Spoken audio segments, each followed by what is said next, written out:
Me encuentro con el ministro de Trabajo y Desarrollo Laboral, Luis Ernesto Carles. Bienvenido, ministro.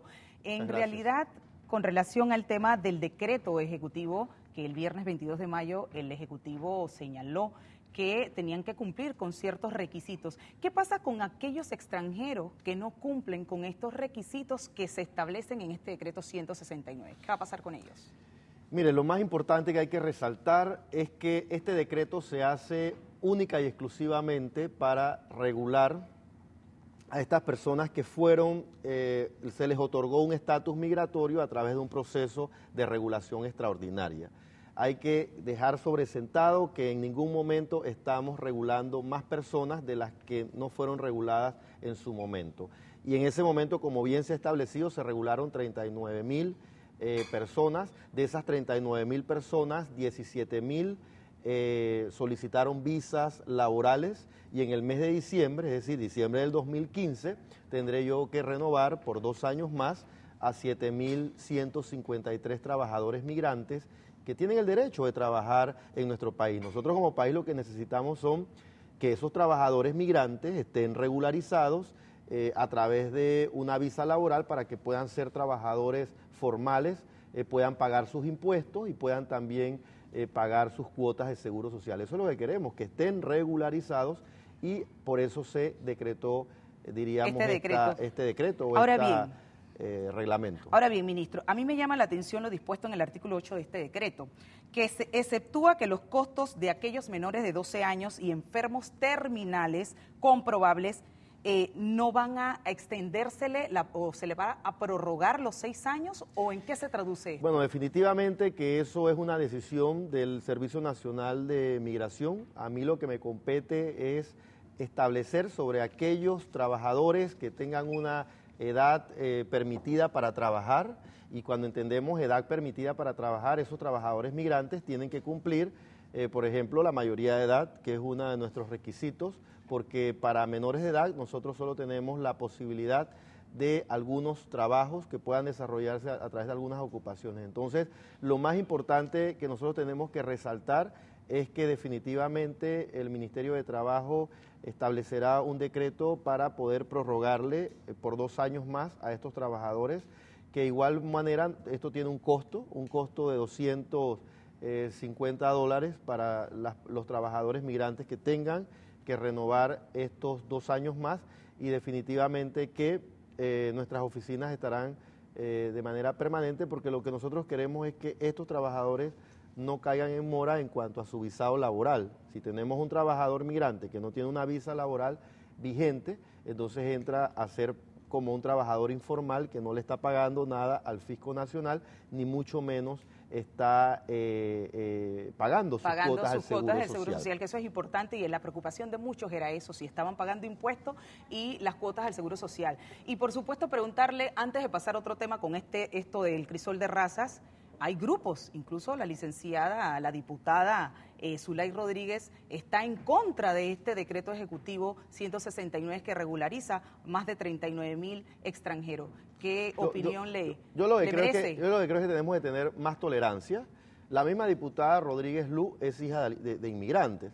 Entonces, definitivamente, si tenemos un país que en los últimos 10 años tuvo una tendencia favorable de empleo, una economía que está en 8,3%. En los próximos 7 años vamos a seguir creciendo en empleo entre un 3 y 4%, es decir, que vamos a necesitar contratar 300,000 personas.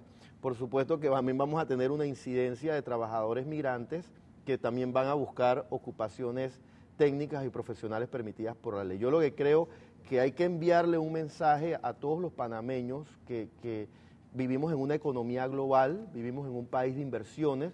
Aquí nos llega a Panamá una empresa que puede tener 34 sucursales alrededor del mundo, o puede a lo mejor escoger a Panamá como sede de inversión de sus transacciones comerciales o de su actividad comercial. Entonces, como país nos debemos de sentir privilegiados de que tengamos una economía en un estado permanente de crecimiento, que tengamos una tendencia favorable de empleo. Entonces, como panameños, lo que nos debemos de sentir orgullosos es de seguir estudiando, de seguir preparándonos. Por ejemplo, yo soy egresado de escuelas públicas, nunca estudié en una escuela privada, entonces yo creo que todos los que están estudiando su bachillerato tenemos que festejar menos, oportunidades. tenemos que fiestar menos y estar más atentos a estudiar. Por ejemplo, el día domingo, trasnocharnos menos e ir a trabajar. Yo tengo una empresa que tiene una empleabilidad muy alta en este país que me reporta 70.000 ausencias los días lunes. Entonces, la productividad de una empresa los días lunes es muy fundamental. Entonces, yo creo que el mensaje que nos tenemos que dar a todos los panameños es que tenemos 1.7 de panameños trabajando y que tenemos un porcentaje que permite la ley de trabajadores migrantes, y a esta diputada y a otros grupos entender que también ellos son hijos de inmigrantes. Entonces, yo creo que el derecho es universal, el derecho al trabajo. Lo que tenemos que hacer es que estos trabajadores migrantes estén regularizados, tengan su visa laboral, paguen sus cuotas y paguen también al fisco nacional. Y contar con una política migratoria. Señor ministro, hablemos ahora de la tasa de desempleo. El CONEP habla de una desaceleración. ¿Qué opinión le Yo no comparto esas apreciaciones de la empresa privada. En los últimos meses hemos visto una economía que no está creciendo al mismo ritmo que creció hace 6 o 7 años, pero todavía tiene una tendencia favorable de crecimiento. Hay países donde la economía crece 1% o la economía decrece -3%. Entonces yo creo que no hay que expresar ese tipo de planteamientos. Yo creo que CONEC debe de informarse de manera más clara. Por ejemplo, la Cámara Panameña de la Construcción reportó un crecimiento en esa actividad comercial. Hay otras actividades conexas como el tema de logística, el tema de transporte. La inversión pública va a seguir teniendo una incidencia muy favorable en la construcción y en otros proyectos como la línea 2 del metro. Entonces yo no creo que exista desaceleración. Lo que existe significativamente es que hay una tendencia que se mantiene favorable de empleo. Nosotros a nivel de las Américas o a nivel de la región somos el país con la mejor tendencia de tener un empleo pleno. Tenemos áreas geográficas en el país donde tenemos empleo pleno, tenemos otras áreas geográficas en el país donde quizás el desempleo sí existe a un nivel superior. Lo que tenemos es que enfocarnos en ver cómo conectamos la educación con el mercado laboral. Es muy importante que las universidades de nuestro país puedan cambiar su oferta o su currícula, porque no podemos seguir preparando a abogados cuando abogados ya no es lo que necesita el país. Demasiado. Ya hay más de 25.000 abogados. Entonces yo creo que lo que tenemos es que la orientación vocacional a nuestros jóvenes debe de ser pertinente. Yo le quiero hacer una invitación a las cámaras empresariales que nos ayuden en este tema. Estuvieron en una mesa de empleo. Ya sabemos cuáles son las 5 actividades comerciales que van a tener una mayor incidencia de empleabilidad, y sobre ese aspecto el Ministerio de Educación con el Ministerio de Trabajo y COSPAE vamos a desarrollar una jornada de orientación vocacional a los 26.000 jóvenes que se nos gradúan anualmente para que puedan sentirse llamados a estudiar una carrera pertinente con el mercado laboral. Claro. No necesariamente para ser alguien en la vida o crecer con un nivel de adquisición, sino pensar en ser como empresario. Tú quieres, no necesariamente tienes que ser ingeniero o ser arquitecto. Ya tenemos empresas, por ejemplo, que piden perforadores o piden topógrafos o piden estas carreras técnicas que ofrecen ya un salario alto. O sea, nuestros jóvenes tienen que salir a buscar carreras diversificadas, carreras técnicas, y los padres de familia no orientar al joven a que tiene que ser doctor, tiene que ser arquitecto, o tiene que ser médico, o tiene que ser abogado. O sea, los mismos padres de familia tenemos que entender que hay una diversidad de carreras en donde ya el joven, siendo topógrafo en una empresa, puede ya empezar a tener un salario de 800, 900 o $1.200. Interesante lo que nos comparte, señor ministro. Hablemos entonces de, la semana pasada estuvimos aquí a la viceministra Zulfi Santamaría y nos habló de la mesa de negociaciones que se están adelantando para tratar el salario mínimo. ¿Qué nos puede decir con respecto a esto? Este salario mínimo se está viendo en dirección a también el incremento de la vida diaria del ser humano, pues a todos nos preocupa esta situación. El salario mínimo nosotros lo calculamos cada 2 años por un mandato, tal como dice un mandato jurídico. Vamos a instalar la Comisión de Salario Mínimo en el mes de junio.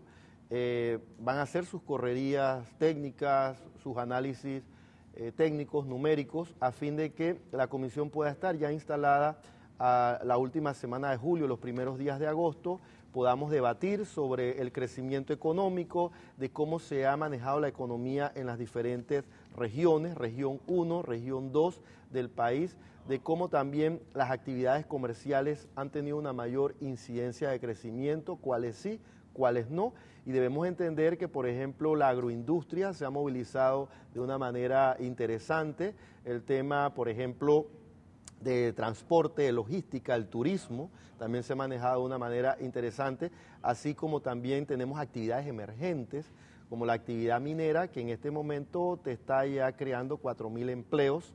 Entonces diríamos que todas esas son las actividades que vamos a revisar, porque al final lo que busca el salario mínimo es que tú tengas un salario justo, claro, un salario que pueda ser conso a tus necesidades y también y a con el ese alza de la vida, el crecimiento del país. El crecimiento del país tiene que ir unido a esa posibilidad de que tú puedas tener un salario justo, bien remunerado, con las mejores condiciones. Por ejemplo, tenemos megaobras, la ampliación del canal pudo debatir un salario a través de una convención colectiva con el Suntrac, y ellos pudieron tener un salario, diríamos, bastante justo sobre lo que consideramos el salario mínimo en la actividad comercial de la construcción. Pero tenemos otras actividades que tienen megaobras y se siguen rigiendo por el salario mínimo en construcción, que es 271. Entonces no podemos tener obras de inversión de 6.000 millones de dólares y teniendo un trabajador ganándose 271. Entonces, sobre todo, la Comisión de Salario Mínimo buscará debatir sobre esos elementos y ajustar el salario de manera consona, justa,